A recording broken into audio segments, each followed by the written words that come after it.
Huwag kang kikilos. Gising ka man o hindi, tatapusin ko to. Iyon ang unang linyang bumaon sa utak ko nang magising ako sa malamig na pakiramdam ng hangin sa may batok ko. At sa totoo lang, hanggang ngayon, hindi ko pa rin makalimutan ang tunog na sumunod doon. Yung maingat na lagitik ng gunting. Bago natin ituloy, mag-comment ka muna kung naranasan mo nang may gumawa sa'yo ng tahimik na kasamaan habang wala kang kalaban-laban. At kung gusto mo ng mga kwentong ganito, mabigat, malinaw, at may hustisyang unti-unting binubuo, like at subscribe ka na rin. Ako si Salve Manansala, 32 taong gulang, taga Marikina. Hindi ako maporma, pero maalaga ako sa sarili ko. Mahaba ang buhok ko noon, makapal, maitim, at halos umabot sa bewang. Hindi iyon yabang. Katunayan, madalas pa akong mapagod sa pag-aalaga roon. Pero sa isang tulad kong lumaking laging pinagsasabihan na wala tayong yaman, kaya ayusin mo na lang ang sarili mo, naging parte ng dangal ko ang pag-aalaga sa buhok ko. Nasa lumang ancestral house kami noon ng pamilya ng asawa ko. Isang 2 palapag na bahay na maraming kahoy, makakapalang pinto, at kahit anong linis mo, may naiipon pa ring amoy ng lumang kabinete, sampagayita, at lumot na galing sa dingding sa likod. Sa gabi, lalong umiingay ang katahimikan doon. Rinig mo ang ugong ng electric fan, ang malayong tahol ng aso, ang pagpatak ng tubig sa lababo sa ibaba, at kung minsan, ang yabag ng sinumang hindi marunong matulog ng mapayapa.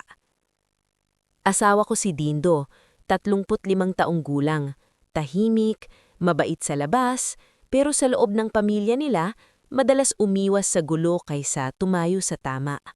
At ang kapatid niyang babae, si Myrna Villaseran, 37, maputi, laging maayos manamit, laging mabango, laging parang may alam na hindi mo alam. Sa unang tingin, sasabihin mong desente siyang babae. Mahina ang boses, pino kung ngumiti. Pero may klase ng tingin si Myrna na hindi diretso. Parang kahit nakaharap siya sa'yo, nasa isip niya kung paano ka babaligtarin kapag tumalikod ka. 3 buwan na kaming pansamantalang nakatira roon noon dahil inaayos pa ang inuupahan naming apartment matapos bahain. Hindi ko gusto ang sitwasyon, pero tiniis ko. Sabi ko sa sarili ko, ilang linggo-ling naman, makikisama ako, iintindihin ko ang ugali ng bawat isa. Pero nang gabing iyon, nakahiga ako sa manipis na kutsyon sa kwartong pansamantalang ginagamit ni Dindo sa 2 palapag. Mainit ang panahon, pero malamig ang pakiramdam ko. Bahagyang bukas ang bintana, umaalo ng kurtinang kupas. Tulog si Dindo sa tabi ko, nakatalikod, mabigat ang hilik na parang wala siyang pakialam sa mundo. At saka ko nga narinig ang pagbukas ng pinto. Napakabagal, napakaingat. Hindi ako agad dumilat, hindi ko alam kung bakit. Siguro dahil may kutob na akong hindi iyon simpleng pagtingin lang. May kakaiba sa presensya ng taong pumasok. Hindi siya nagmamadali, hindi rin siya natataranta. Parang may sadya siya. Pagkaraan ng ilang segundo, naramdaman ko ang maingat na pag-angat sa dulo ng kama. May anino sa ulanan ko. Tapos may mahinang amoy ng floral hairspray at powder. Amoy na pamilyar sa akin dahil iyon ang amoy ni Myrna tuwing may pupuntahan siyang reunion, simba, o kahit simpleng paglabas para magyabang sa mga kapitbahay. At doon ko nga narinig ang bulong. Huwag kang kikilos. Gising ka na no hindi, tatapusin ko to. Napasikip ang dibdib ko. May humaplo sa buhok ko. Marahan sa una. Tapos may hinawakan siyang makapal na bahagi sa bandang kaliwa, malapit sa batok ko. At saka dumating ang lagitik. Tik, tik, tik. Hindi iyon panaginip, hindi rin iyon guni-guni. Gunting iyon, totoong gunting, at buhok ko ang pinuputol niya. Gusto kong bumangon, gusto kong isigaw ang pangalan niya. Gusto kong kalabitin si Dindo at sabihing, tignan mo ang kapatid mo. Tignan mo kung ano ang ginagawa niya sa akin. Pero may mas mabigat na pumigil sa akin. Isang malamig at malinaw na instinct na nagsasabing, huwag muna. Huwag mong ubusin ang galit mo sa sandaling wala kang hawak. Kaya nagtimpi ako. Huminga ako ng dahan-dahan. Pinigilan kong manginig. Nagpanggap akong tulog kahit bawat putol ng buhok ko ay pakiramdam ko may binabawas din sa dignidad ko. Ilang hibla? Hindi ko alam. Ilang segundo? Hindi ko rin masabi. Ang alam ko lang, pagkatapos niyang matapos, marahan siyang umatras. May narinig akong maingat na paglagay ng kung anong metal sa bulsa o supot. Tapos, yung parehong mabagal na yabag paatras sa pinto. Saka bumigat ang katahimikan. Hindi agad ako gumalaw. Binilang ko muna sa isip ko ang 10. 1, 2, 3. Pagkatapos, saka ko dahan-dahang dumilat. Madilim ang kwarto pero may konting ilaw galing sa poste sa labas na sumisingit sa kortina. Dahan-dahan kong hinipo ang buhok ko sa kaliwang bahagi. At kahit hindi ko pakita sa dilim, ramdam ko na agad ang irregular na pagkakabawas. May isang bahagi rong mas maiksi, mas magaan, mas manipis. Tumagilit ako at sumilip sa unan. Doon ko nakita. Mga hibla ng itim kong buhok nakalatag sa puting punda na parang tahimik na ebidensya ng isang kabastusang walang tunog. Hindi ako umiyak agad. Mas nauna ang hiya kaysa iyak. Mas nauna ang tanong kaysa sigaw. Bakit? Kinabukasan, hindi ko agad sinabi kay Dindo. Bumaba ako sa kusina na may tali ang buhok para hindi halata ang nabawas. Maaga pa, at amoy na amoy ang ginisang bawang, bagong saing at kapeng barako ng biyenan ko. Naroon si Myrna, nakaupo sa mesa, nakapambahay pero maayos na naman ang lipstick. Humihigop siya ng kape habang may hawak na cellphone. Nang mapatingin siya sa akin, ngumiti siya. Hindi malapad. Hindi rin mainit. Yung ngiting parang may tinapos na trabaho. Maaga ka, sabi niya. Tulog ka ba ng maayos? Tanong ko, pilit na kalmado. Saglit siyang tumigil sa paghigop. Oo naman, ikaw ba? Parang hindi. Bakit? Tanong niya. At doon, sa isang iglap lang, naamoy ko ulit ang parehong floral hairspray na sumalubong sa akin sa dilim. Hindi na ako kailangang hulaan. Sa umagang iyon, unang beses kong naramdaman na hindi ito simpleng inggitan sa bahay. May intensyon, may galit, at kung tama ang kutob ko, hindi pa yun ang pinakamasama niyang balak. Hindi ako nagsalta agad. Maraming tao ang hindi nakakaintindi sa klase ng pananahimik na pinili ko noon. Akala nila ang pananahimik ay kahinaan, na kapag hindi ka sumigaw, hindi mo kayang lumaban. Pero bilang babaeng matagal nang natutong makitira, makiramdam, at huwag magpaubos sa unang bugso ng emosyon, may alam ako na hindi alam ng karamihan. Minsan, ang pinakamalakas na unang depensa ay ang hindi pagbibigay ng babala. Kinabukasan ng gabing ginupitan ako ni Myrna, pinili kong kumilos na parang normal ang lahat. Nagwalis ako sa sala, nag-init mang ulam, naglaban ng ilang damit namin ni Dindo sa likod bahay. Nakikinig ako sa lagapak ng basang tela sa planggana, sa huni ng maya sa bubong, at sa tawanan ni Myrna at biyenan ko sa kusina na parang walang nangyari. Sa bawat tunog, lalo akong tumitibay. Kasi habang tahimik ako, may pinupulot akong maliliit na detalye. Una, hindi ako tinignan ni Myrna ng diretsyo buong umaga. Karaniwan, mahilig yung magkomento sa itsura ko, kung bakit daw mahaba buhok ko, kung paano raw ako nakakaalis para magpa-rebond, samantalang simpleng buhay lang naman kami. Pero ng araw na iyon, ni isang puna, wala. Ang taong may sikreto kadalasan umiilag muna sa sariling bakas. Pangalawa, napansin kong balamang beses siyang umakyat sa kwarto ko habang wala ako ron. Hindi siya basta dumaraan, may hinahanap siyang tiyempo. Nang tanungin ko ang biyenan ko kung may kailangan ba si Myrna sa taas, sagot lang niya, baka tumitingin lang, huwag ka nang mapraning salve. Mapraning. Iyon ang paborito nilang salita kapag gusto nilang paliitin ng kutob mo. Pangatlo, nang nagtali ako ng buhok sa harap ng salamin sa banyo, nakita kong hindi simpleng putol lang ang ginawa. Pantay ang isang kumpol sa likod, parang sinadya para mapansin kung ilalabas ko ang buhok ko ng tuwid. Ibig sabihin, hindi iyon padalos-dalos na biro. Pinag-isipan niyon, maaaring sinukat pa. Pagdating ng hapon, dumating si Tess, kapitbahay naming madalas mag-deliver ng kakanin kapag may handaan sa bahay. Mataba si Tess, mahilig makichika, pero hindi masama ang loob. Habang inaabot niya ang order ng biyenan ko para sa nalalapit na birthday ni Myrna, napansin niyang nakatali ng mahigpit ang buhok ko. "Uy, ba't parang hindi mo na hinahayaang bumagsak buhok mo?" tanong niya. "Mainit kasi," sagot ko. "Sayang, ganda pa naman ang buhok mo. Buti ka pa bagay sa'yo yung mahaba. Yung iba nga dyan nagpapa-appointment na raw para sa birthday look." Napatingin ako sa kanya. "Sino?" "Si Myrna. Kanina lang nasa parlor ni Ate Vanji. Ang sabog gusto daw niya ng bonggang ayos kasi may paandar daw sa birthday niya. May papa-transformation pa nga raw." Tumawa siya. "Ewan ko sa hipag mo, parang laging may gustong patunayan." Hindi ako tumawa. "Anong transformation?" tanong ko. "Di ko rin alam, basta may sinasabi siyang birthday reveal at surprise. Akala ko nga baka may pa-games." Doon ako unang nakaramdam ng ibang paraan. Hindi dahil sa ginupit ang buhok ko, kundi dahil baka hindi pa roon nagtatapos ang balak niya. Kinagabihan lumabas ako para bumili ng shampoo sachet sa kanto. Mainit pa rin ang simoy ng hangin kahit 7:00 na.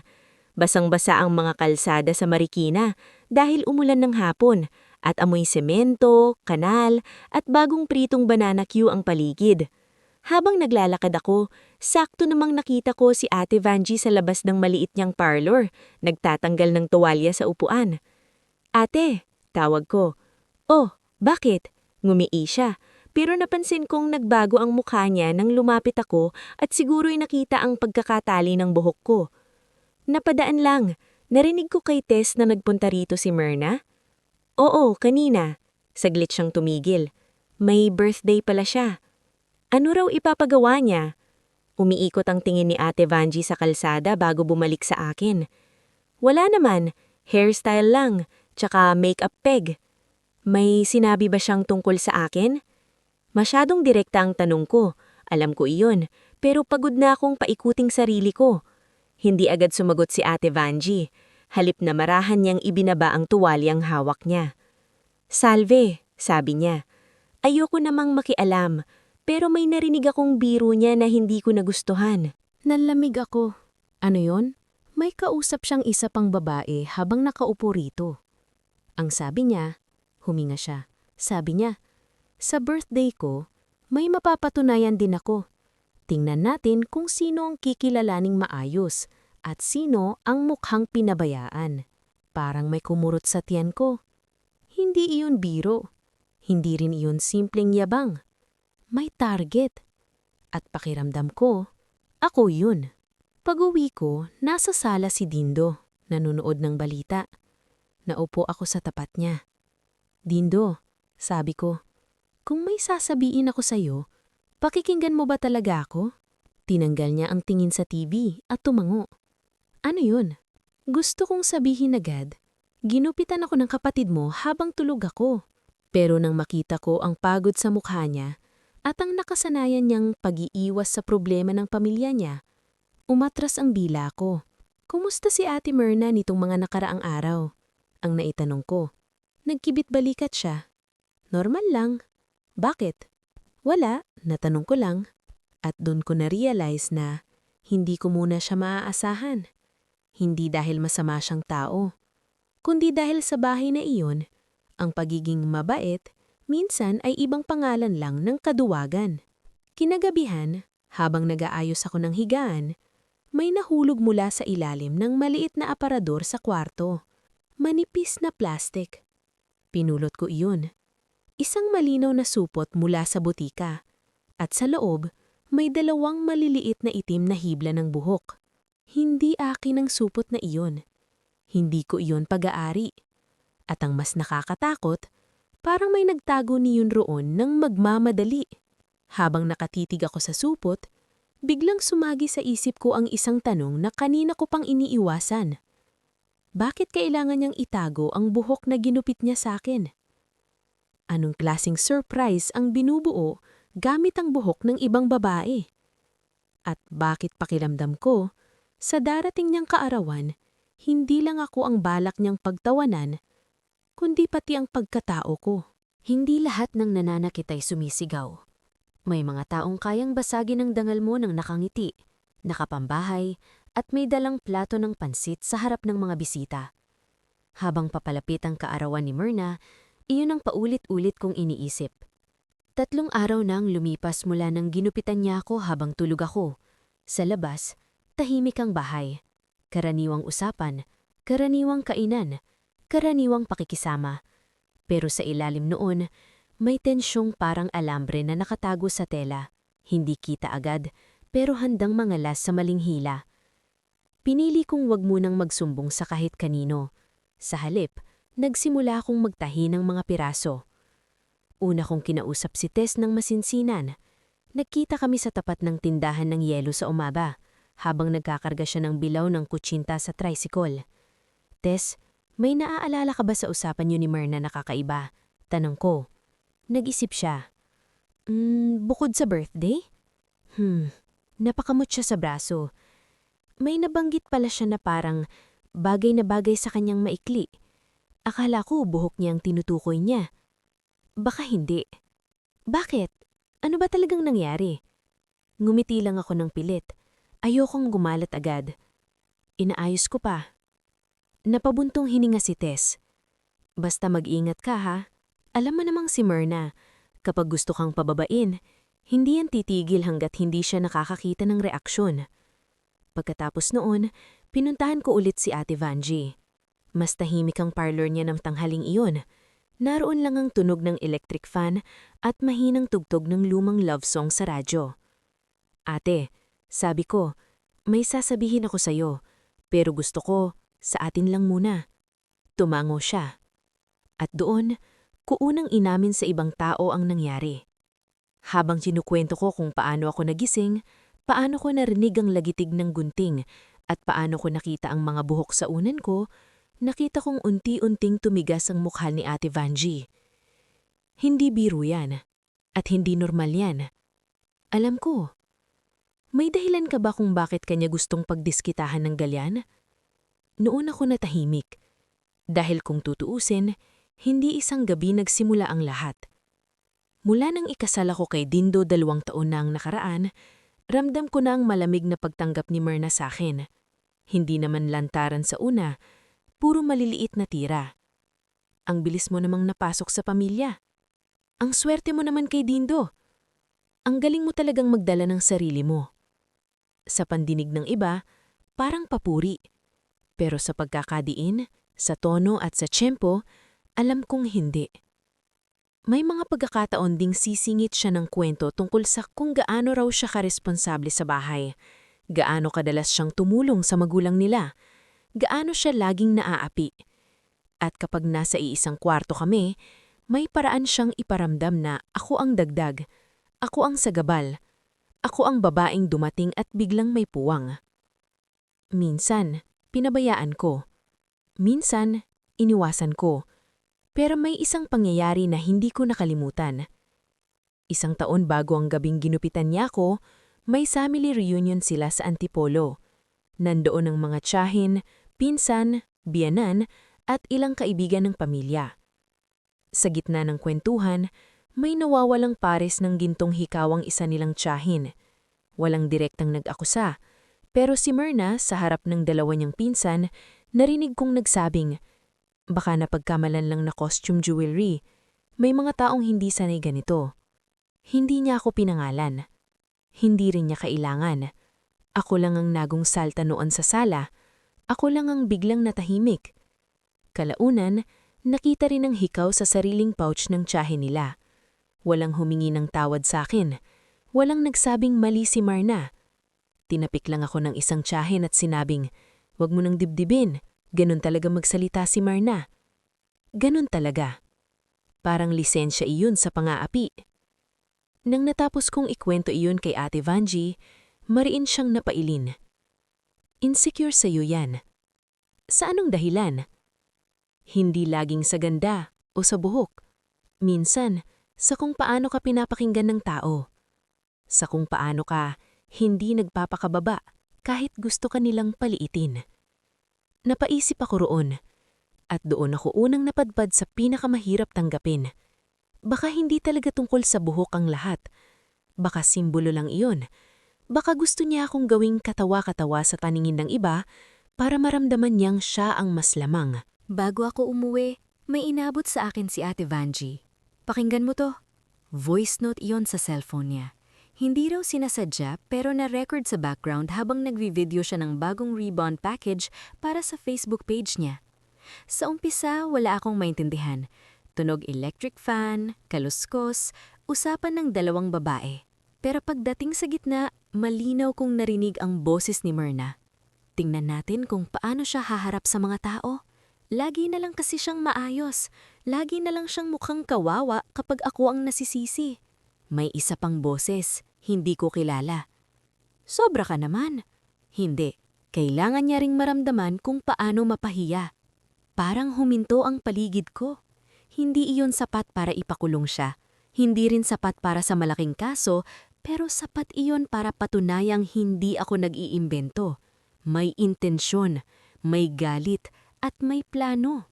Pag-uwi ko sa bahay, nadaanan ko ang lumang aparador sa sala kung saan nakadisplay ang mga family picture nila. Doon ko nakita ang isang litrato mula sa reunion noong taon na napagbintangan ako ng palihim. Nasa gilid si Myrna, nakangiti, pero ang tingin niya sa akin sa larawan ay hindi masaya. Hindi rin simpleng seros. Parang may kinikimkim. Sa likod ng frame, may nakasingit na lumang maliit na papel. Resibo mula sa pawn shop. Pangalan ni Myrna. Petsa, 2 araw bago nawala ang hikaw ng tita nila noon. Nalaki ang mata ko. Ibig sabihin, noong pinagdududahan ako sa reunion, may sarili pala siyang problemang pera na itinatago. At marahil, para hindi sa kanya mapunta ang duda, ako ang tahimik niyang itinulak sa gilid ng apoy. Bigla kong naunawaan ang isang bagay. Hindi niya ako kinasusuklaman dahil may ginawa ako sa kanya. Kinasusuklaman niya ako dahil sa tuwing nakikita niya ako, naaalala niya ang klase ng babae na hindi niya magawa para sa sarili niya. Diretso, tahimik, at hindi kailangang manira para lang mapansin. At doon ko napagtanto na ang buhok na ginupit niya ay hindi simpleng trip. Babala iyon, isang paunang galaw. At kung hindi ako kikilos ng tama, sa birthday niya, baka hindi lang buhok ko ang ipahiya niya, kundi ang buong pangalan ko. May mga laban na hindi sinisimulan sa sigawan. Minsan, nagsisimula iyon sa isang simpleng pag-upo sa gilid ng kama, hawak ang sariling buhok na ginupit sa dilim, habang kinakausap mo ang sarili mo na huwag ka munang magpadalos-dalos. 2 araw bago ang kaarawan ni Myrna, gaanon ako. Tahimik, gising ang isip, at sa unang pagkakataon mula nang mangyari iyon, malinaw kong nakita ang susunod kong hakbang. Hindi ako gaganti sa paraang marumi. Hindi ko gugupitin ang buhok niya. Hindi ko sisiraan ang gamit niya. Hindi ko rin siya hahamunin ng patago sa kusina habang walang ibang tao. Alam kong yun ang gusto niya. Ang makuha ang init ng ulo ko para kapag sumabog ako na naman ang magmumuka ang problema. Kaya ang pinili ko ay mas tahimik, mas mabagal, mas masakit sa isang taong sanay magtago sa anyo ng maayos na babae. Noong araw na iyon, maaga akong bumaba sa sala.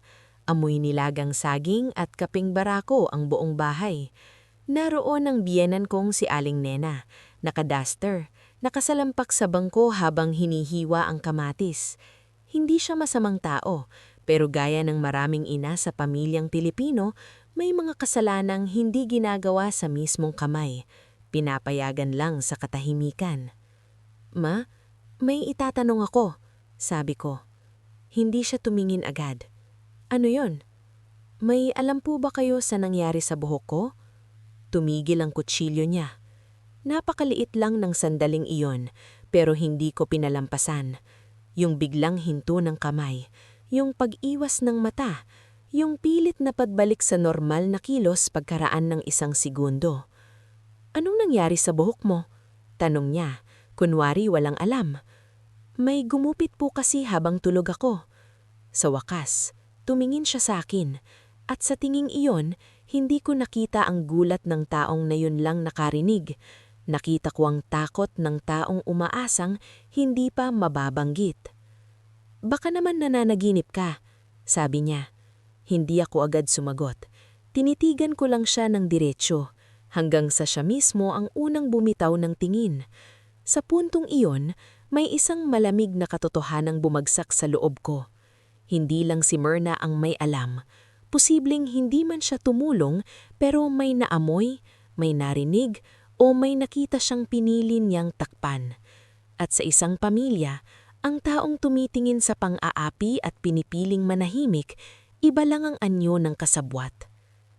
Nang tanghali ring iyon, dumating si Dindo mula sa pinuntahan niyang supplier ng mga piyesa sa trabaho. Pagkapasok niya pa lang, naramdaman ko na ang pagod sa tindig niya, pero alam kong hindi ko na pwedeng ipagpaliban. "May kailangan tayong pag-usapan," sabi ko. "Nag-away na naman ba kayo ni ate?" tanong agad niya. Parang yun na agad ang inaasahan. "Hindi, pero dapat mong marinig ito mula sa akin, hindi sa iba." Dinala ko siya sa kwarto. Isinara ko ang pinto. Inilabas ko ang plastik na may hibla ng buhok. Pinatugtog ko sa cellphone ko ang voice note na ipinadala ni Ate Vanji. At saka ko sinabi ang lahat. Simula sa lagitik ng gunting, hanggang sa amoy ng hairspray, hanggang sa hiblang nakita ko sa daliri ni Myrna kinabukasan. Habang nagsasalita ako, unti-unting namutla si Dindo. "Ayaw kong maniwala," sabi niya pagkaraan. "Hindi ko rin gusto ang nangyari," sagot ko. "Pero hindi pwedeng dahil ayaw mong maniwala, hindi na siya totoo." Tahimik siya. Matagal. Hanggang sa napaupo siya sa gilid ng kama at kinuskos ang mukha niya. Bakit niya gagawin yun? "Huwag mo akong tanungin ng bakit na para bang ako ang may utang na paliwanag. Kapatid mo siya, Dindo. Ilang taon mo siyang kilala." Nag-angat siya ng tingin sa akin. May halo itong sakit at kahihiyan. Pero sa wakas, may nakita rin akong ibang bagay. Pagkagising. Hindi pa pagtatanggol sa akin, pero hindi na rin bulag. Kinagabihan, habang abala ang lahat sa paghahanda para sa birthday, pag-o-order ng pagkain, paglilista ng bisita, paghanap ng extra monoblock sa kapitbahay, pinili kong gumawa ng sarili kong tahimik na hakbang. Una, nagpunta ako kay Ate Vanji at kinausap ko siyang maging handa kung sakaling kailanganin kong patunayan ang voice note na nasa kanya. Pumayag siya, pero may kaba. "Kapag lumaki to, baka madamay ako," sabi niya. "Alam ko," sagot ko, "at hindi kita pipilitin. Pero kung darating sa puntong kailangan kong patunayan na hindi ako baliw, gusto kong may isang taong hindi uurong sa totoo." Pangalawa, pinuntahan ko si Tess, hindi para ikalat ang buong kwento, kundi para kumpirmahin ang mga narinig niya at mga nakita niyang kilos ni Myrna nitong mga nakaraan. Mabilis siyang pumayag. "Matagal ko nang gustong may pumigil sa ugali niyang yan," sabi niya. Akala lang siguro niya walang pumapansin. Pangatlo, kinuha ko ang lumang litrato sa reunion at ang resibong nakita ko sa likod ng frame. Hindi ko iyon agad gagamitin. Hindi pa. Pero alam kong mahalaga ang ganitong klasing bagay. Maliliit na bakas ng taong matagal nang sanay magturo ng iba para pagtakpan ng sariling dumi. Pagbalik ko ng bahay, nadatnan ko si Myrna sa dining area, nagsusulat ng listahan ng bisita. Nakaklip sa isang bahagi ang buhok niya at ang ilaw sa ibabaw ng mesa ay tumatama sa mukha niyang maayos na naman, parang hindi siya kailanmang naging anino sa ulunan ko. "Salve," sabi niya nang makita ako. "A-attend ka sa birthday ko ha? Huwag kang KJ." Ngumiti ako. Hindi peke, hindi rin mainit. Isang ngiti lang ng taong may hawak ng sapat para hindi na matakot. "Siyempre naman," sabi ko. "May regalo ako sa'yo." Saglit siyang natahimik. Mabilis lang pero napangsin ko. "Talaga?" tanong niya. "Oo, pinag-isipan ko talaga." At sa unang pagkakataon mula nang nangyari ang lahat, ako naman ang nakita ng maliit na pag-igting sa panga niya. Parang may kutob, parang may bahagyang takot, pero hindi pa sapat para umatras siya. Noong gabing iyon, mahimbing ang tulog ng buong bahay. O nagpapanggut lang silang mahimbing. Ako naman, gising ang isip ko sa mahinang ilaw ng cellphone habang tinitignan ko ang iilang ebidensya na hawak ko. Voice note, plastic na may hibla ng buhok, resibo sa pawn shop, litrato sa reunion, mga maliliit na bagay. Hindi pa sapat para sirain ng isang tao, pero sapat para ipakita na ang ugali niya ay hindi aksidente. Pattern iyon, paulit-ulit, pinag-isipan. At sa gitna ng lahat ng ito, may isang tanong na patuloy na kumakatok sa akin. Kung kaya niyang akong gupitan habang tulog ako, gaano pa kalayo ang kaya niyang gawin kapag may audience na? Doon ako lalo nang naging sigurado. Sa birthday niya, hindi ako pupunta para gumanti. Pupunta ako para tapusin ang siklong matagal nang inuulit niya. Pero habang inaayos ko sa isip ko ang tahimik kong plano, hindi ko pa alam na may isa pang pader sa bahay na iyon ay mababasag. At ang pinakamasakit, hindi iyon manggagaling kay Myrna, kundi sa isang taong mas matagal ko sanang gustong paniwalaang walang kasalanan. Minsan, ang totoo, hindi biglang lumalabas. Unti-unti itong sumusungaw sa mga bitak ng ordinaryong araw. Sa paraan ng pag-iwas ng tingin, sa pagkadulas ng dila, sa katahimikang biglang sumisikip kapag nababanggit ang isang pangalan. Isang araw bago ang birthday ni Myrna, doon ko naramdaman na hindi lang siya ang may tinatago. Maagang dumating ang dalawa niyang pinsan na sina Lani at Beth para tumulong sa paghahanda. Ang sala namin ay amoy lobo, icing, bagong plansyadong mantel at pritong lumpiang ginagawa ng biyenan ko sa kusina. Sa labas, may mga batang naglalaro sa kalsada. May nagvi-video kay sa kabilang bahay kahit umaga pa, at sa loob ng bahay namin, may artipisyal na siglang pilit binubuo ng mga taong ayaw masira ang okasyon. Ako, tahimik lang.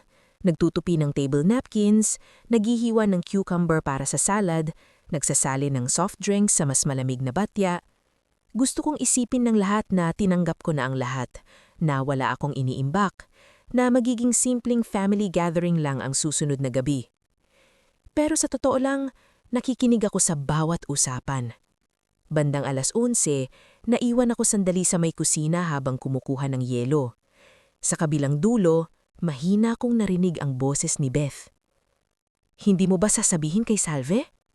Sumunod ang boses ni Aling Mena, mababa at kinakabahan. "Hindi na, lalo lang gugulo." "Pero mali yun, tita, kahit biro." "Wala nang mababago, birthday na bukas, ayoko ng eskandalo." Naminginig ang kamay kong may hawak na pitsyel. Hindi ko agad hinarap sila. Huminga muna ako ng malalim. Saka ako lumabas sa likod ng ref na parabang ngayong lang ako pumasok. Tahimik silang dalawa. Masyadong tahimik.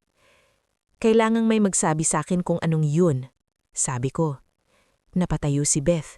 Si Aling Nena naman ay parang biglang tumanda sa upuan niya. "Salve," panimula niya. Hindi po ako bata at lalong hindi ako tanga. Mula sa gilid, napasingit si Beth. "Tita, sabihin na natin." At doon ko narinig ang mas masakit kaysa sa inaasahan ko. Noong gabing ginupitan ako ni Myrna, hindi raw talaga tulog si Aling Nena. Nagising siya ng madaling araw para uminom ng tubig. Nakita niya raw si Myrna na may hawak na gunting paakyat sa hagdan. Nagtaka siya pero hindi niya pinigilan.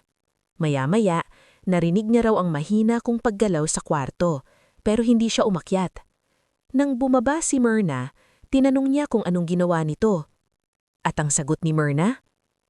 Para lang matuto siyang hindi laging pabida. Parang may umalo na init sa tenga ko. Hindi ako agad nakasalita. Mas masakit pala talaga ang kasabwat na hindi direktang sumaksak pero piniling huwag pigilan ang taong may hawak ng patalim. Alam niya pala, sabi ko halos pabulong. Umiyak si Aling Nena. Totoong luha, hindi ako magsisinungaling, pero hindi lahat ng luha ay paglilinis. Natakot ako. Ayokong lumaki. Akala ko buhok lang naman. Buhok lang naman? Ulit ko. Ngayon ay hindi ko na maitago ang paninginig sa boses ko. Sa inyo po siguro buhok lang. Pero sa akin, bahay niyo ito. Tulog ako at may pumasok sa kwarto ko para mang-api. Hindi po yun buhok lang. Seguridad ko po yun. Dignidad ko po yun. Tahimik si Beth. Nakayuko. At doon ko nakita ang isa pang mahalagang bagay. Sa pamilya nila, hindi bago ang ganitong sistema. May gumagawa, may nakikita, may nananahimik. At pagkatapos, may magsasabing, hayaan na para walang gulo. Kaya pala lumaki si Mirna na ganun. Hindi dahil walang pumansin, kundi dahil laging may pumapayag. Paglabas ko sa kusina, hinanap ko si Dindo sa garahe. Nandun siya, may inaayos na lumang monoblock. Alam ng nanay mo, sabi ko agad. Napatingin siya sa akin. Ano? Alam niya noong gabing ginupitan ako ni ate mo. Nakita niyang may hawak na gunting. Hindi niya pinigilan. Mabigat ang naging katahimikan. Parang may umupong konkretong bloke sa pagitan namin. Sigurado ka? Tanong niya. Galing mismo sa bibig nila. Napatayo siya. Hindi na siya nagsalita. Dumiretso siya sa kusina. Mula sa garahe, hindi ko narinig lahat ng usapan nila. Pero narinig ko ang mas mabigat kaysa sigawan. Ang pabulong na galit ng anak sa inang matagal niyang iginalang. Bandang hapon, lumabas ng bahay si Mirna para kumuha raw ng cake topper at magpamanicure. Ako naman ay naiwan sa sala, mag-isang nakatingin sa mga dekorasyong kulay ginto at cream na pinili niya. Simple elegance, sabi niya noon. Bagay raw sa edad niyang mas may class na. Sa gitna ng mesa, may acrylic na stand na may nakaukit na Mirna at 37, blessed, graceful, loved. Napangiti ako. Hindi sa tuwa. Sa bigat ng kabalintunaan. Habang inaayos ko ang mga dekorasyon, lumapit sa akin si Beth. May hawak siyang lumang envelope. Dapat hindi ko to ibinibigay, sabi niya. Pero baka panahon na. Nang buksan ko, 3 maliit na resibo ang laman. Mga padala at pautang na si Mirna mismo ang humingi sa kanya at sa 2 pa nilong kamag-anak sa iba't ibang buwan. Kasama roon ang screenshot ng message ni Mirna noon. Huwag mong sasabihin kay mama. Kapag nalaman nila na ako ang nagsanla, ako na naman ang kahihiyaan. Biglang nagdugtong-dugtong sa isip ko ang lahat. Yung reunion kung saan ako ang tahimik na pinagdudahan. Yung panganais niyang ipahiya ako sa harap ng angkan. Yung paulit-ulit niyang pangangailangang magmukhang mas maayos kaysa sa akin. Hindi pala simpleng inggit lang. Takot iyon. Takot na bumagsak ang imaheng ilang taon niyang itinayo. At ako, sa presensya ko lang, naging paalala na may mga taong hindi kailangang manira para lang magmukhang buo.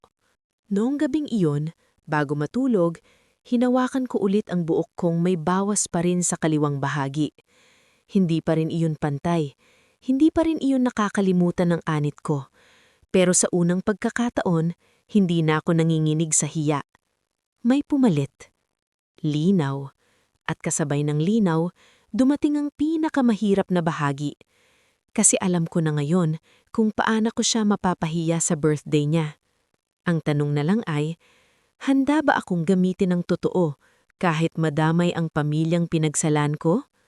Dahil sa laban na ito, hindi lang si Mirna ang maaaring mawala ang mukha. Pati ang mga taong matagal nang kumukonsinti sa kanya. Ang akala ng marami, ang pinakamadaling bahagi ng paghihiganti ay ang pagpili ng tamang sandali. Hindi. Ang pinakamahirap ay ang sandaling hawak mo na ang pwedeng ikasira ng taong nanakit sa'yo at kailangan mong tanungin ng sarili mo kung sino ka kapag ginamit mo iyon. Gabi na bago ang birthday ni Myrna, at habang lahat ay abala sa huling paghahanda, umakyat ako sa kwarto at isinara ang pinto. Mula sa ibaba, rinig ko ang kalansing ng pinggan, ang tawa ng ilang kamag-anak na dumating na ng maaga, at ang matinis na boses ni Myrna na nagtatanong kung nasaan ang gold ribbon para sa gift table. Sa maliit na mesa sa tabi ng kama, inayos ko ang lahat ng hawak kong ebidensya. Yung voice note mula kay Ate Vangie, yung plastic na may hibla ng buhok, yung resibo sa pawn shop, yung screenshots ng mga hiram niyang pera. At higit sa lahat, ang katotohanang alam na ng ilang tao sa loob ng bahay ang uri ng ugali niyang matagal nang kinukonsinte. Pwede kong gawin ang gusto ng galit. Pwede kong ibulgar agad sa harap ng lahat bukas. Pwede kong patugtugin ang voice note habang naghihiwa siya ng cake. Pwede kong itanong ng malakas kung sino sa kanila ang natutuwa sa babaeng pumapasok sa kwarto ng may tulog para manggupit ng buhok. Isang pindot lang. Isang eksena lang. Isang gabing hindi nila makakalimutan. Pero habang nakaupo ako roon, may isa pang boses na lumalaban sa loob ko. Kapag ginawa ko iyon sa pinakamaruming paraan, anong ipinagkaiba ko sa kanya? Hindi ako nagpakabait dahil duwag ako. Nagpakabait ako dahil ayokong maging uri ng tao na kailangan ng kahihiyan ng iba para lang maramdamang panalo ako. Kaya nang kumatok si Dindo sa pinto, alam kong oras na para sabihin ko ang pinakamabigat kong desisyon. "Pwede ba?" tanong niya. Tumanggo ako. Pagpasok niya, halatang hindi siya mapakali. Namumula ang mata, parang hindi rin siya nakatulog ng maayos. Nakausap ko si Mama at si Ate. Anong sabi? Yung kay Mama, umamin siya na nakita niya. Si Ate, napahawak siya sa batok. Hindi niya diretsyong inamin.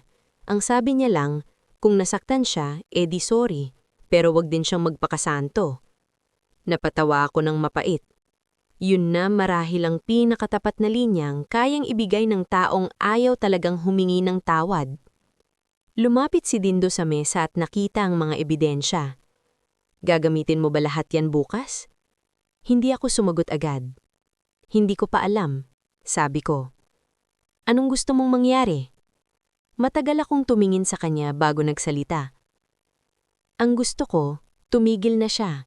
Hindi lang sa akin, sa kahit sinong lagi niyang minamaliit para lang gumaan ang tingin niya sa sarili niya. Ang gusto ko, may harap-harapan siyang aminin kung ano siya. Hindi para durugin siya, para lang matapos na. Umupo si Dindo sa tabi ko. "Kapag ginawa mo to sa birthday niya, mag-iiba ang tingin ng buong pamilya." "Dapat lang," sagot ko, dahil matagal na nilang pinipiling huwag tumingin. Tahimik siya ulit. Pagkaraan ng ilang sandali, may inabot siya sa akin. Isang maliit na kahon ng velvet na kulay cream. "Ano to?" tanong ko. "Regalo ko sana kay Ate," sabi niya, halos ikahiya pa. "Pero sa tingin ko, baka mas bagay sa plano mo." Binuksan ko. Sa loob, may suklay na pilak. Simple lang, walang bato, walang bongga, pero maayos, mabigat at may ukit sa likod. Para sa babaeng marunong magdala ng dangal. Napatingin ako sa kanya. "Napagawa ko yan noon pa," sabi niya. Dahil kahit mahirap ugali ni Ate, gusto ko pa rin sanang maalala niyang may dignidad ang isang babae. Pero ngayon, pakiramdam ko, ikaw ang mas may karapatang magbigay ng mensahe na yan. Doon ko naramdaman ang kakaibang sikip sa dibdib ko. Hindi dahil bumaliktad na si Dindo sa kapatid niya, kundi dahil sa unang pagkakataon, may isang taong hindi na lang nakakita sa sakit ko. Pinili na rin niyang huwag itong tabunan. Hinawakan ko ang suklay, at doon nabuo ang plano ko. Hindi ako magdadala ng eskandalo sa umpisa. Hindi ko sisimulan sa paratang. Hindi ko ibabalandra agad ang voice note o ang resibo. Sa halip, gagamitin ko ang regalo bilang salamin.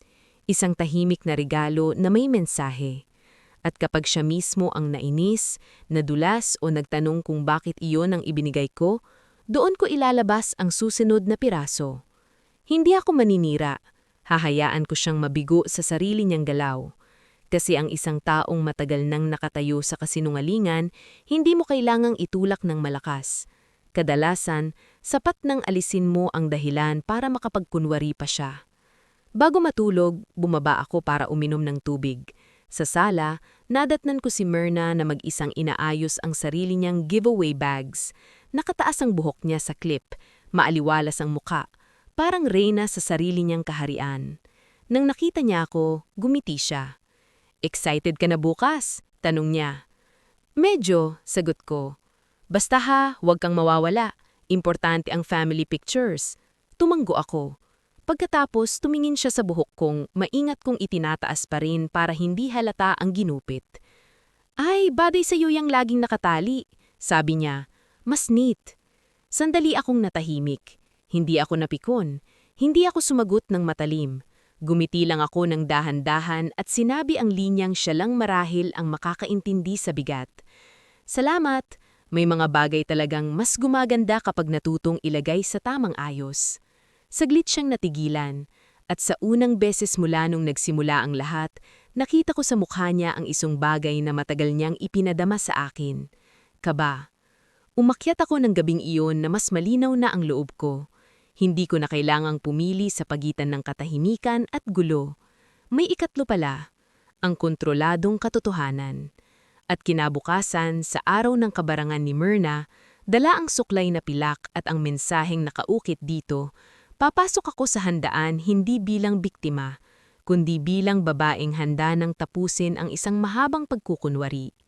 Pero hindi ko pa alam noon na sa mismong harap ng cake, ng mga kandila at ng mga taong sanay ngumiti sa litrato kahit maraming lihim, si Myrna mismo ang unang sisira sa sarili niyang maskara. May mga handaan na mas maingay kaysa masaya.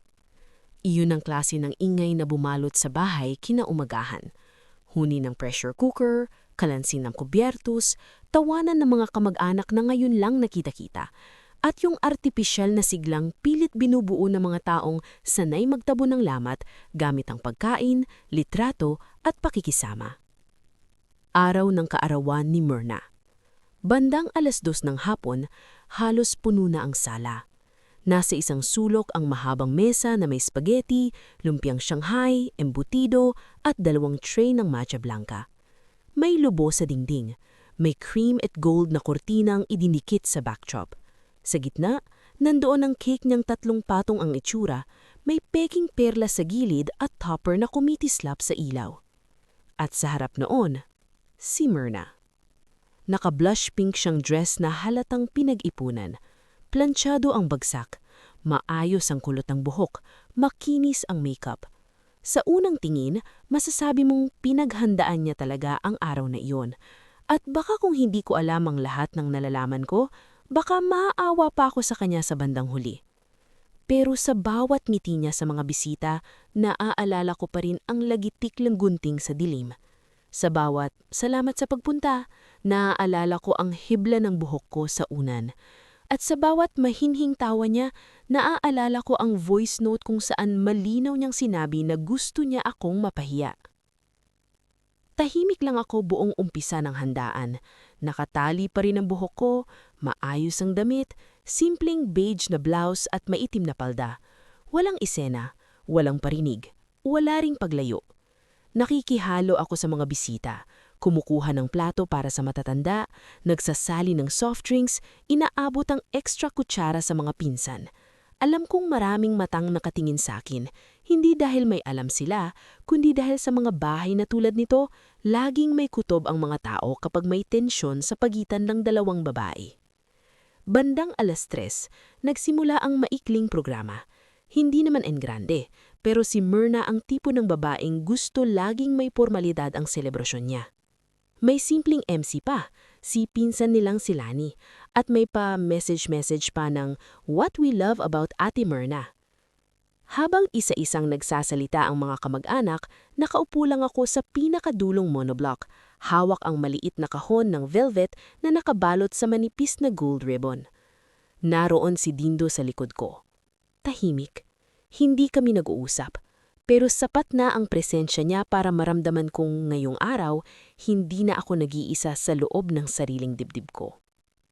Nang matapos ang ilang mensahe, si Lani ang nagsabing, "Bago tayo mag-cake, baka may gusto bang magbigay ng gift o maikling message para kay Myrna?" Myrna smiled modestly, pero kita sa mata niya ang aliw. Mahal na mahal niya ang ganitong eksena, ang mapansin, ang mapakinggan, ang maalala. At doon, ako tumayo. Hindi ko minadali, hindi rin ako nanginginig. Parang may sariling katahimikan ng mga paa ko habang naglalakad papunta sa harap. Sa isang iglap, naramdaman kong humina ang ugong ng buong sala. Kahit ang mga batang kanina'y makulit sa may pinto, tila tumigil sandali. Ngumiti ako kay Myrna. "May regalo ako sa'yo," sabi ko. Nagpalakpakan ng ilan. May sumipol pa ng biro. May nagsabi ng, "Ayan na, sister-in-law gift!" Hindi nila alam kung gaano kabigat ang maliit na kahon hawak ko. Inabot ko iyon sa kanya. Tinanggap niya, pero may pag-aalinlangan sa mga mata niya. Siguro dahil naaalala niya pa ang sinabi ko noong isang araw, siguro dahil alam niyang may mali sa sobrang kalmadong kilos ko, siguro dahil sa kaibuturan niya, alam niyang may utang siyang hindi ko pa sinisingil. "Buksan mo," sabi ko. "Ngayon na?" tanong niya, pilit masaya. "Oo, para makita rin ng lahat." May ilang tumawa, akala nila sweet ang esena. Si Aling Nena sa likod halatang hindi mapakali. Si Beth, tahimik at nakatitig lang sa kahon. Si Tess, na inimbitahan din ni Lani dahil matagal na raw parang pamilya, ay nakatayo sa may pinto, hawak ang cellphone pero hindi ginagamit. Dahan-dahang binuksan ni Myrna ang ribbon. Inangat ang tikip, at nang makita niya ang suklay na pilak, saglit siyang natigilan. Kinuha niya iyon. Umilaw ang pilak sa ilalim ng hapon. Sa una, parang hindi niya alam kung ano ang mararamdaman. Kasi sa totoo lang, maganda naman talaga iyon.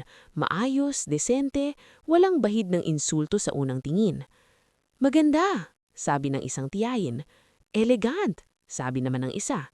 Ngumiti si Myrna. "Salamat, Salve." "Basahin mo," sabi ko ng kalmado. "Ano?" "Yung makaukit sa likod." Dahan-dahang nag-iba ang timpla ng hangin. Parang may maliit na pinto sa loob ng handaan na biglang bumukas. Binaligtad niya ang suklay. At doon, niya nakita ang nakaukit. Para sa babaeng marunong magtala ng dangal. Tahimik.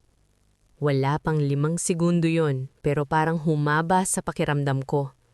May ilang ngumiti. Inakalang simpleng sweet message lang. Pero si Myrna, hindi na nakangiti ng buo. Tinignan niya ako. Yung titig na hindi na mapakali. "Ano to?"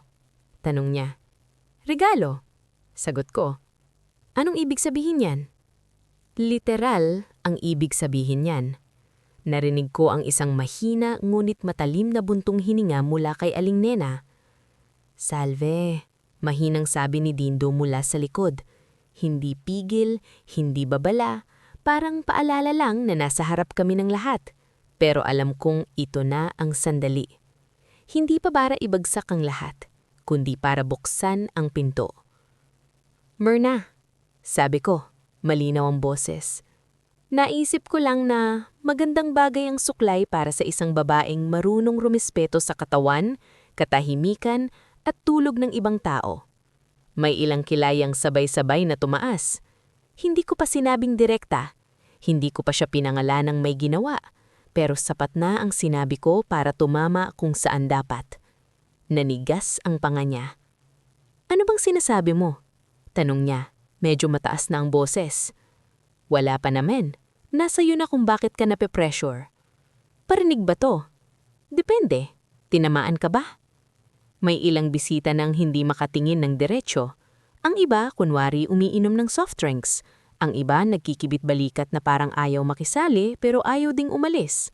At doon, sa gitna ng cream and gold niyang backdrop, unang nabiak ang kinis ng mukha ni Myrna. "Ang drama mo naman," sabi niya. Tumatawa pero pilit.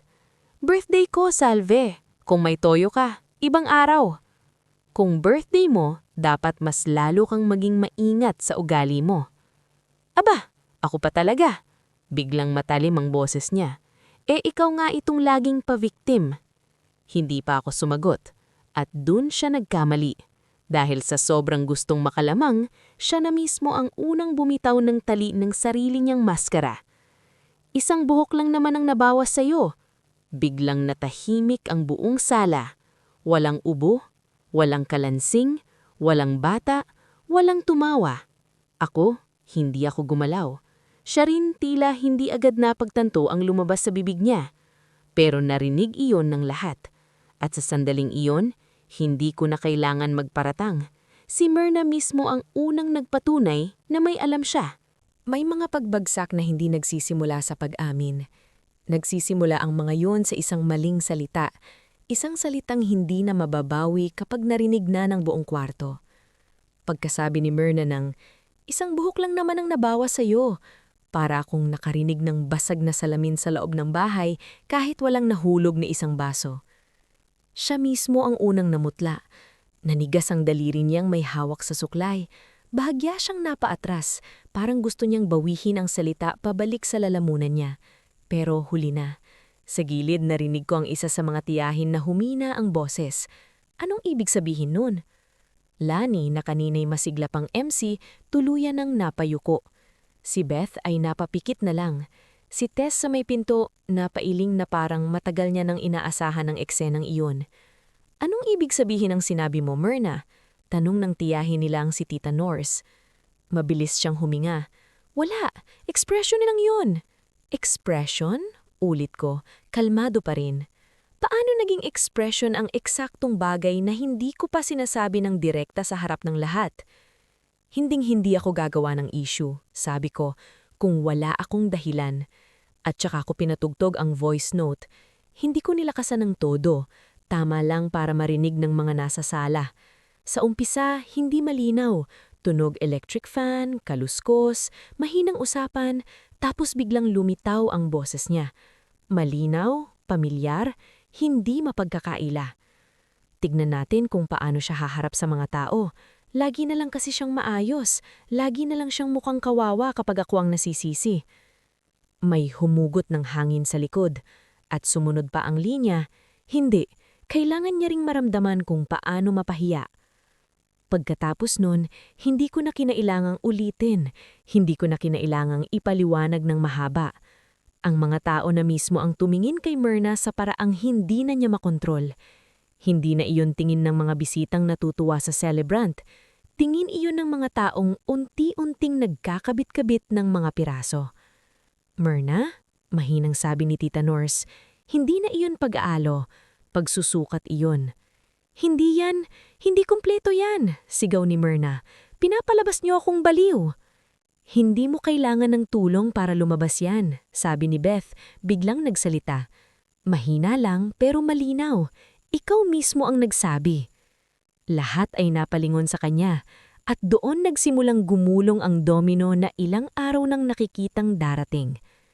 "Ano bang alam mo, Beth?" tanong ng isa pang pinsan. Nag-atubili si Beth. Tumingin siya kay Aling Nena. Tumingin din sa akin. Marahil susukat niya kung hanggang saan siya tatayo.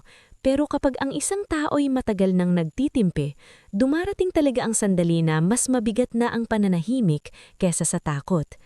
"Hindi ito unang beses," sabi niya. "Matagal na siyang may ugaling ganyan. Naaalala nilyong reunion noong nawala ang hika ni Tita Norse? Hindi si Salve ang dapat pinaghinalaan nun. Parang may panibagong alon ng bulong-bulong sa sala. Namula si Myrna, "Tumigil ka nga." Pero si Beth, tuluyan nang nagpatuloy. May utang siya nun, may mga nasangla rin siya, at para hindi sa kanya mapunta ang duda, iba ang pinariringgan niya. Napatingin ng ilang bisita kay Aling Nena. May mga matang nagtatanong na ngayon, hindi lang tungkol sa isang birthday issue, kundi sa mas matagal na uri ng katahimikan sa loob ng pamilyang ito. "Hindi totoo yan," sabi ni Myrna, pero ang boses niya ngayon ay hindi na galit na may kontrol. Ito na ang galit ng taong paubos na ang hawak sa sarili niyang bersyon ng kwento. Inilabas ko ang sobre. Hindi ko pa rin ibinalabalandra sa mukha niya. Iniabot ko lang kay Tita Norse, ang pinakamatanda at pinakamatimbang magsalita sa ang kanila. "Nandyan po ang mga resibo at screenshots," sabi ko. Hindi ko dinala para ipahiya siya. Dinala ko po para may sagot ako kung sakaling baliktarin na naman ako. Kinuha iyon ni Tita Norse at tahimik na tiningnan isa-isa. Habang bumabasa siya, parang lalong umiinit ang paligid kahit palubog na ang araw. Yung electric fan sa gilid, wala nang silbi laban sa bigat ng katahimikang dumarapo sa balat. "Myrna," sabi ni Tita Norse sa wakas, "ba't ka umaabot sa ganito?"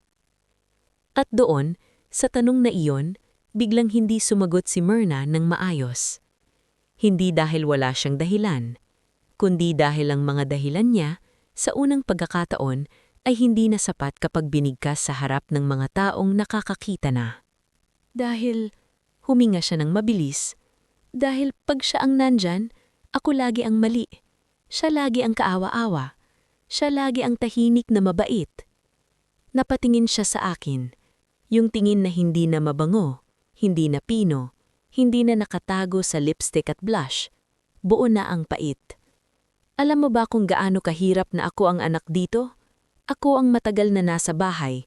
Ako ang laging tumutulong. Pero pagdating mo, ikaw agad ang maayos, ikaw agad ang pinapakinggan, ikaw agad ang may dignidad. Napakurap ang ilang bisita. Dahil kahit mali ang lahat ng ginawa niya, may lumitaw na totoo sa pagputok niyang iyon. Hindi siya basta masama lang. Sugatan din siya. Pero ang sugat na hindi ginamot, pinili niyang gawing talim laban sa iba. Hindi kasalanan kung hindi ka pinipili ng konsensya mo. Sabi ko ng marahan. Madali sa iyong sabihin yan, sigaw niya. Hindi mo naranasan na ikaw ang laging kinukumpara. Hindi ko man naranasan ang buhay mo, Myrna. Putur ko. Pero naranasan kong tulugan ng takot sa loob ng bahay na akala ko ligtas. Naranasan kong gisingin ng lagitik ng gunting. Naranasan kong kailangan kong itali ang buhok ko araw-araw para lang hindi mapansin ng iba ang ginawa mo. Kaya huwag mo ring maliitin ang naranasan ko. Tahimik ulit. Mabigat. At doon, dahan-dahang umiyak si Aling Nena. Hindi pa sigaw, hindi pang eksena.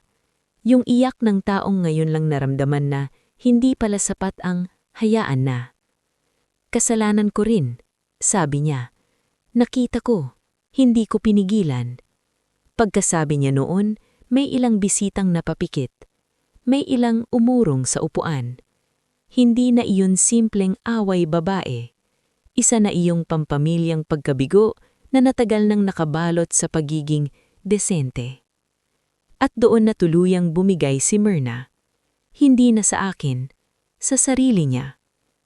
Umupo siya sa harap ng cake. Hawak pa rin ang suklay na pilak, pero hindi na niya kayang tingnan hito.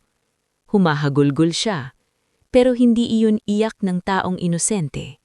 Iyon ang iyak ng taong sa unang beses, wala nang sapat na pader sa paligid para maitago ang tunay niyang anyo. At ang pinakamatinding bahagi, walang ni isa sa amin ang sumigaw, walang nagtulakan, walang nagbasagan, dahil ang pinakamalalim na kahihiyan niya noong araw na iyon ay hindi galing sa ginawa ko, kundi sa sandaling narinig niya ang sarili niyang pag-amin. Nakita niya ang pagkadurog ng tingin ng mga taong matagal niyang gustong mapahana.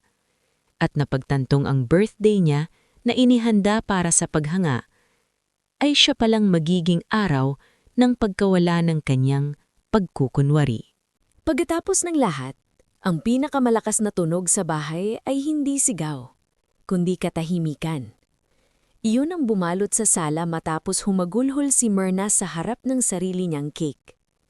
Ang cream and gold na backdrop niya, na kanina'y parang simbolo ng maingat na imaheng gusto niyang ipakita, ngayon ay mukha ng manipis na telang hindi kayang itago ang kahit anong totoo. May ilang bisitang tahimik na nagligpot ng plato nila. Yung iba, nagpaalam ng maaga. Hindi dahil galit sila. Hindi rin dahil kampi sila agad sa akin. Kundi dahil sa kulturang kinalakihan natin, may mga tagpong kahit gaano kabigat, walang gustong unang magsalita pagkatapos. Hindi nila alam kung aalo ba sila, huhusga o iiwas. Kaya ang pinili nila, gaya ng madalas gawin ng maraming Pilipino sa harap ng maruming katotohanan, ay ang unti-unting pag-atras. Ako, nakatayo pa rin. Hindi panalo ang pakiramdam ko. Hindi rin ako magaang. Sa totoo lang, mas mabigat pa nga ang dibdib ko sa sandaling iyon kaysa noong gabing narinig ko ang gunting. Dahil ngayong araw, hindi lang isang hipag ang bumagsak sa harap ko. Isang buong sistema ng pananahimik ang nahantad. Si Dindo ang unang lumapit sa akin. Hindi siya umawak. Hindi rin siya agad nagsalita. Tumabi lang siya sa akin, sapat para maramdaman kong buo ang bigat ng araw na iyon sa pagitan naming dalawa. "Pasensya ka na," sabi niya sa huli. Hindi iyon malakas, hindi rin pinalamutian, pero totoo. Napapikit ako sandali. "Hindi ikaw ang gumupit," sabi ko. "Hindi," sagot niya. Pero matagal akong walang ginawa. At iyon ang kaibahan ng hingi ng tawad na may laman sa hingi ng tawad na ginagamit lang para matapos ang usapan. Hindi niya ipinagtanggol ang sarili niya. Hindi rin niya binawasan ang sakit ko. Tinanggap lang niya ang bahagi niya sa kapabayaan. Sa gilid ng mesa, si Aling Nena ay nakaupo. Hawak ang panyo, tahimik na umiiyak. Hindi ko siya linapitan agad. Hindi dahil wala akong nararamdaman, kundi dahil may mga sugat na hindi dapat minamadaling takpan ng pag-aalo. May mga taong kailangan munang damhin ang bigat ng ginawa nilang hindi pagkilos. Si Myrna naman ay matagal na nakaupo sa harap ng cake. Hindi na niya hawak ang suklay. Nakalapag na iyon sa mesa, katabi ng kutsilyong panghiwa ng cake na hindi na nagamit sa planadong masayang paraan. Pula ang mata niya. Sira ang make-up sa gilid. At sa unang pagkakataon mula nang makilala ko siya, wala siyang anyo ng babaeng kontrolado ang tingin ng lahat. Mukha lang siyang pagod, sugatan, at sa wakas, kitang-kita ang sarili niyang bigat. Maya-maya, tumayo siya. Akala ko magwawala siya ulit, o lalabas, o ipagpapatuloy ang pagdadahilan. Pero hindi. Mabagal siyang lumapit sa akin. Naroon pa ang ilang kamag-anak, tahimik, naghihintay. Huminto siya sa harap ko. At sa boses na basag, hindi pino, hindi planado, sinabi niya ang isang bagay na marahil ay matagal nang hindi niya kayang sabihin kahit kanino, lalo na sa sarili niya. "Piniya kita," sabi niya, "at gusto kitang ipahiya pa lalo." Hindi ako umimik. Hindi dahil ayaw kong magsalita, kundi dahil alam kong mahalaga ang bawat salitang lalabas sa kanya ngayon. "Galit ako sa'yo," pagpapatuloy niya. "Pero hindi dahil may ginawa ka. Galit ako dahil pakiramdam ko, sa tuwing nakikita kita, nakikita ko lahat ng sablay ko, lahat ng pagsisinungaling ko, lahat ng insecurities ko. Tapos sa'yo ko ibinuhos." Tahimik pa rin ang buong paligid, dahil hindi lahat ay sanay makarinig ng totoong amin na hindi pinipiga, hindi hinihingi sa pamamagitan ng pagbabanta, at hindi nililinyahan ng abogado o sermon ng nakatatanda. Ito yung pag-amin na lumalabas kapag wala ka ng maikubli. "Sorry," sabi niya sa huli. Hindi sa buhok lang, sa lahat. Hindi ako agad sumagot. Tumingin muna ako sa mukha niya. Hindi para hanapin kung karapat-dapat ba siyang patawarin ng buo, kundi para tiyakin kung ito ba ang unang pagkakataon na nagsasalita siya ng walang costume. At sa totoo lang, hindi ko alam kung handa na ba akong patawarin ng buo noon. Pero may isang bagay akong alam. Hindi ko dinala ang araw na yon para magpabagsak lang. Dinala ko iyon para tumigil ang paulit-ulit na pang-aabuso. Kaya ang sagot ko ay hindi matamis, hindi rin marahas. Hindi mababalik ng sorry ang gabi na yon, sabi ko. At hindi rin mabubura ng pag-aamin mo ang takot na iniwan mo sa akin sa bahay na ito. Napatango siya, tahimik. Pero kung totoong gusto mong tumingil ito, dagdag ko, magsimula ka sa hindi na pagbaluktot ng kwento. Huwag mo na akong gawing kalaban sa mga kasalanang ikaw ang may gawa. Huwag mo nang hayaang ibang tao ang sumalo ng bigat mo.